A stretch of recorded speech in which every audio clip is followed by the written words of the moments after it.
Right now we're going to change the pace just a little bit. I had a special request for her. A little song by the great Miss Carole King. One of my personal favorites. From the album Tapestry.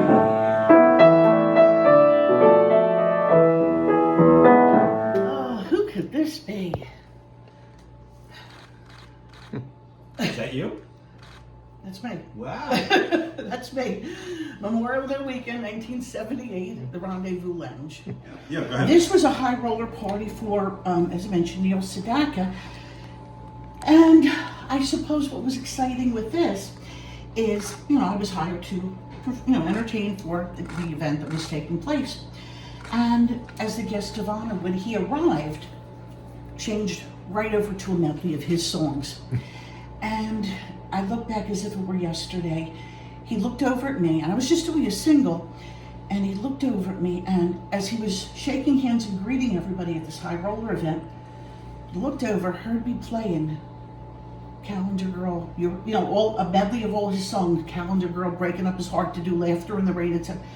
He made a beeline over to the piano, and I'm playing, and he put his hand out, and he goes, "Thank you so much." And I said, "Mr. Sedaka," I said, it is an honor to meet you. And here, he said, you have no, he was just so genuine, so charming. He said, "You have no idea, what this means to me." I said, "Well, I said, you're Neil Sedaka. You don't know what these songs mean to me." And Neil Sedaka, 90s at the Taj. This was Wayne Newton. And a similar thing, it was a high roller event, and all the guests were there. It was a beautiful event. And again, when, I'm in, eye contact with the special events manager, and she gave me a signal from about a couple hundred feet away. Wayne Newton's here. And he came in, and Wayne Newton, very, Mr. Las Vegas, and he came in shaking hands. And when I was in, shall we say, eyesight, when I had went into a medley of Danke Shane, Red Roses, and started playing all of his songs, modestly speaking, he heard those, came right over the piano, didn't just shake my hand. He said, "Move over, let's sing." And I'm like, oh my God. Followed him to the lobby. He was again talking with some people, and when he finished, I walked up to him. I said, "Excuse me, sir, I hope you don't mind." I said, "Is your name Peter Brown?" He looked at me and goes, "No." I said, "Oh." I said, "Sir, I'm so sorry to bother you." I said, and he puts his hand on my shoulder and he said, "Why do you ask?" I said, "Well," and I went through the whole thing. I said, "My name's Alisa Cooper," and I said, "I'm here on vacation, but I have a talk show," and et cetera, et cetera. And I said, I'm really trying to arrange an interview with John and Yoko. I understand they're on their honeymoon. It's been in the news, or, they're just started their, it was called A Bed In, Lay-In for Peace. And I said, I called their room a little while ago, and I have to try to connect with the gentleman by the name of Peter Brown.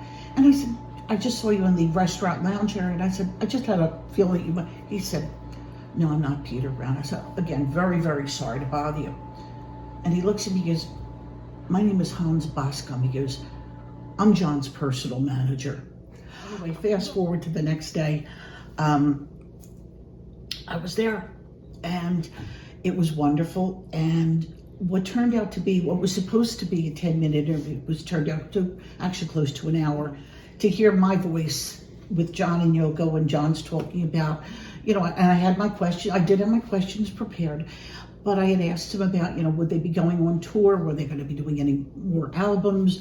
I talked to Yoko about her art. She was very prominent with her, the expression art that she was doing at the time. And I asked John, I said, did he remember being in Atlantic City? And he did. And it was just one of the, honestly, I've had I'm going to say a blessed life. I've had a blessed career. I've had a great time teaching, a great time entertaining. Being at the Casino Control was wonderful. I'm going to, I'm not retiring. I'm going to be doing something else.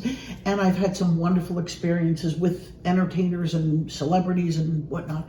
But I suppose arranging, and I use that with air quotes, arranging an interview with John Lennon and Yoko Ono on their honeymoon was probably one of the wildest things I've done.